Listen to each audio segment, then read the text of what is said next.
Assalamualaikum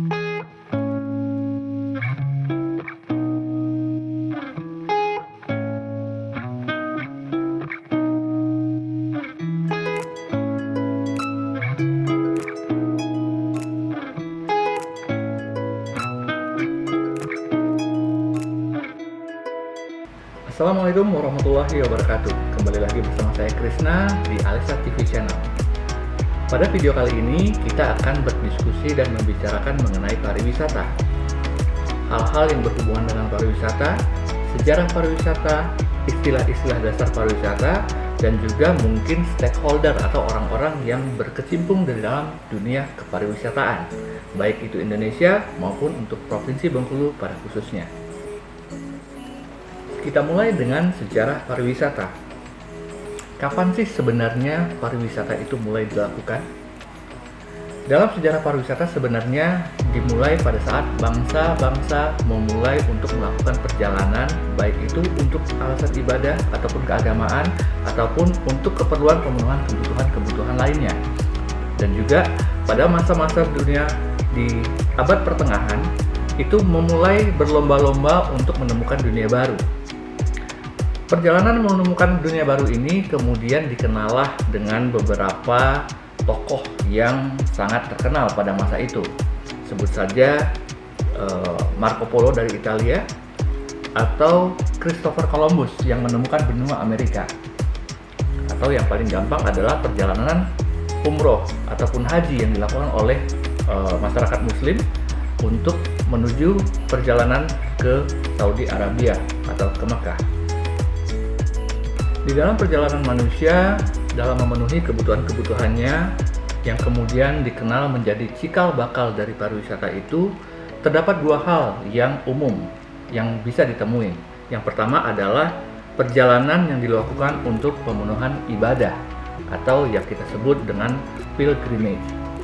Yang kedua adalah kebutuhan untuk mendapat sesuatu hal yang baru dengan mendatangi dunia-dunia baru yang jauh dari tempat tinggal mereka.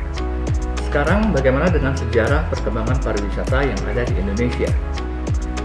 Sejarah pariwisata Indonesia dimulai pada dasawarsa 1910, di mana pada saat itu muncul suatu badan yaitu VTV. VTV ini adalah merupakan suatu badan yang berfungsi sebagai tour operator dan juga travel agent. Pada masa itu, VTV dikenal dalam promosi gencarnya untuk mempromosikan Jawa dan juga Bali bagi bangsa Belanda. Sejarah pariwisata Indonesia kemudian berlanjut pada tahun 1926 sampai dengan 1928. Pada masa ini kemudian terbentuklah suatu badan yang disebut MITUR yang merupakan anak perusahaan dari perusahaan pelayaran Belanda atau KPM. KPM ini sendiri merupakan suatu perusahaan pelayaran di mana mereka melayani jasa penyeberangan ataupun pelayaran mulai dari Batavia ke Surabaya, dari Surabaya ke Bali, dan dari Bali menuju Makassar. Sekarang kita masuki membahas mengenai istilah-istilah dalam pariwisata. Kita mulai dengan kata kuncinya yaitu pariwisata itu sendiri. Apa sih sebenarnya pariwisata? Banyak orang yang sering sekali menyebut pariwisata demi pariwisata untuk pariwisata, bagaimana memajukan pariwisata di Indonesia, bagaimana memajukan pariwisata yang ada di Provinsi Bengkulu. Tapi, apa sih sebenarnya pariwisata itu? Pariwisata adalah perjalanan yang dilakukan oleh seseorang ataupun kelompok dari luar negeri menuju suatu negara, suatu kota, atau suatu daerah tertentu. Perjalanan ini adalah untuk memenuhi kebutuhan rekreasi dan juga kebutuhan-kebutuhan lain yang beraneka ragam. Seperti yang kita ketahui, perjalanan pariwisata itu banyak sekali tipe atau macamnya. Kita mengenal dengan adanya wisata alam, di mana wisatawan kemudian berkunjung ke gunung, berkunjung untuk melihat keindahan alam, untuk menikmati indahnya bawah laut. Jadi ini adalah wisata-wisata alam dan juga wisata-wisata bahari yang ada di Indonesia. Ada juga yang namanya pariwisata budaya, di mana para wisatawan kemudian disuguhkan kehidupan sehari-hari untuk mendapatkan pengalaman bagaimana hidup masyarakat lokal, bagaimana mereka mencari pekerjaan, bagaimana mereka melakukan pekerjaan itu. Jadi banyak sekali kita temuin di daerah-daerah di Indonesia di mana para turis kemudian ikut ke sawah, kemudian ikut memanen sesuatu, atau mereka juga belajar adat istiadat di mana mereka tinggal. Dari pengertian pariwisata tadi dapat kita garis bawahi 3 hal. Yang pertama adalah perjalanan yang dilakukan oleh seseorang atau berkelompok. Yang kedua adalah perjalanan ini dilakukan dari luar negeri menuju suatu negara tertentu, suatu daerah tertentu, atau suatu kota tertentu. Nah, ini merupakan hal yang sangat krusial. Karena apa?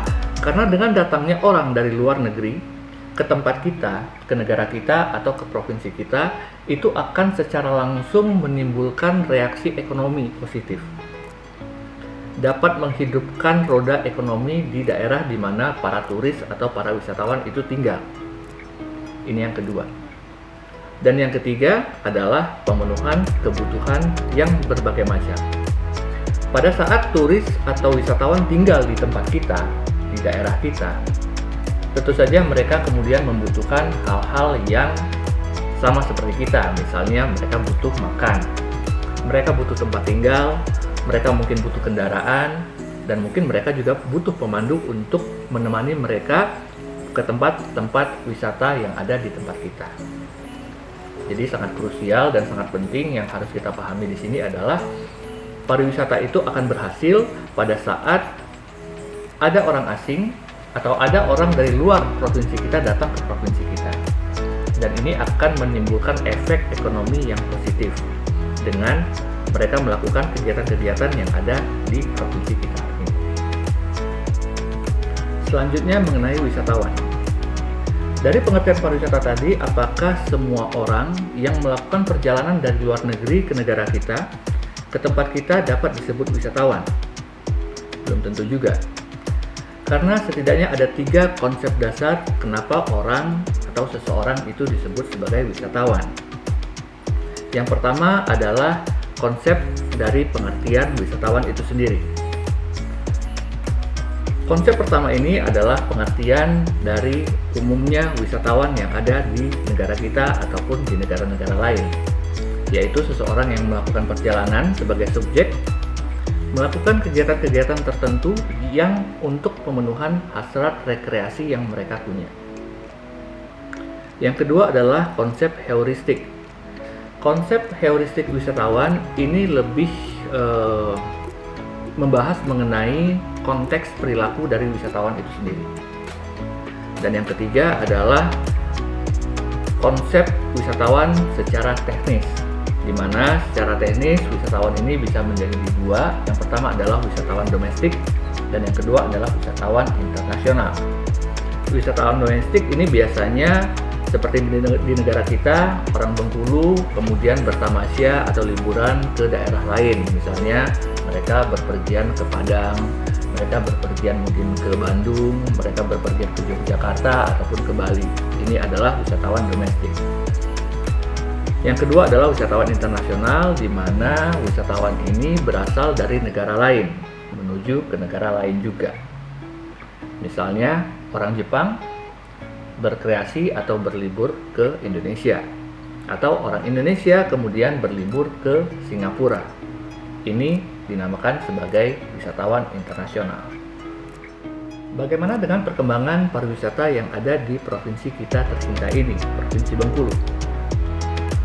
Perkembangan pariwisata di Provinsi Bengkulu sebenarnya sudah dimulai dari akhir tahun 80-an atau awal tahun 90-an dan masih berkembang dan tumbuh hingga saat ini. Ada beberapa pihak atau beberapa badan yang dinyatakan sebagai stakeholder pariwisata atau orang-orang atau badan-badan yang memiliki kepentingan terhadap pariwisata itu sendiri. Stakeholder pariwisata yang ada di Bengkulu itu ada bermacam-macam. Yang pertama adalah masyarakat sadar wisata atau masyarakat yang belum sadar wisata. Yang kedua adalah industri pariwisata yang ada di Provinsi Bengkulu.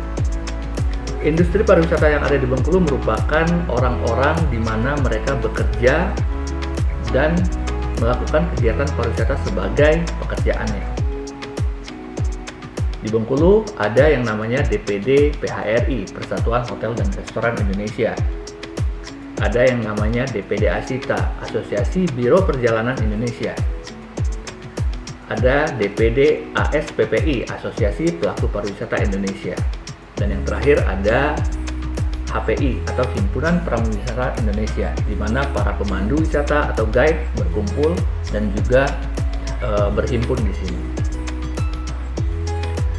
Stakeholder yang ketiga itu adalah pemerintah, di mana pemerintah merupakan wasit dari permainan pariwisata kita. Pemerintah di sini berfungsi sebagai pengemban kebijakan, penentu kebijakan, dan juga yang mengontrol aturan main yang terjadi di industri pariwisata. Stakeholder ini bisa dibilang merupakan suatu kesatuan yang utuh yang tidak bisa jalan sendiri-sendiri untuk mensukseskan yang namanya pariwisata. Karena apa? Karena setiap komponen ini memiliki peran dan fungsi yang sangat krusial dan juga tidak bisa berdiri sendiri, harus saling bekerja sama. Asosiasi pariwisata tidak bisa berdiri sendiri, harus bekerja sama dengan pemerintah.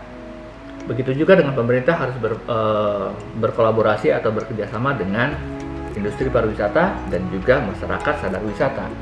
Masyarakat yang belum sadar wisata merupakan kewajiban dari industri pariwisata dan juga pemerintah untuk membuat mereka menjadi sadar wisata. Jadi itu teman-teman, beberapa pengertian ataupun konsep pariwisata, istilah-istilah dalam pariwisata dan juga stakeholder pariwisata. Di dalam kesempatan, di lain video nanti kita akan coba menggali lebih jauh mengenai pariwisata yang ada di Provinsi Bengkulu.